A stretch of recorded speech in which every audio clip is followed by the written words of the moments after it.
বান্দা আইস না, একবার আয়, একবার আয়, একবার আয়, একবার আয়, একবার আয়, একবার আয়। এবার বান্দা বলে আল্লাহ 1 বছর নয় 2 বছর নয়, আমি আমায় অনেকটা বছর আমি 5 ওয়াক্ত নামাজ পড়ি নাই, 5 ওয়াক্ত নামাজ না পড়ে গুনাহ করেছি, মিথ্যা কথা বলে গুনাহ করেছি, কলেজের মধ্যে গিয়ে গুনাহ করেছি, ভার্সিটিতে গিয়ে গুনাহ করেছি, মোবাইলের মধ্যে গিয়ে গুনাহ করেছি, প্রেম করে গুনাহ করেছি। মাওলা গো গুনাহে ভরপুর আমি, গুনাহে ভরপুর আমি, গুনাহে ভরপুর আমি, গুনাহে ভরপুর আমি, গুনাহে ভরপুর আমি।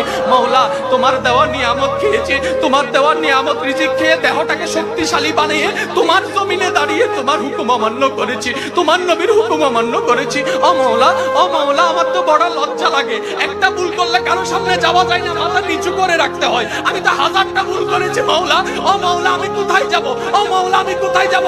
আল্লাহ পাক বলে বান্দারে, পৃথিবীর শ্রেষ্ঠ উদাহরণ মায়ার জন্য, মমতার জন্য, দরদের জন্য, মমতার জন্য মায়ের উপমা দেওয়া হয়, মায়ের উপমা দেওয়া হয়। ও বান্দা তুই শোন, তুই শোন, কখনো যদি দেখিস তোর মায়ের দরজা তোর জন্য বন্ধ হয়ে যায়, তখন তুই এতটুকু বিশ্বাস থাকবি তোর রহমানের দরজা তোর জন্য খোলা আছে।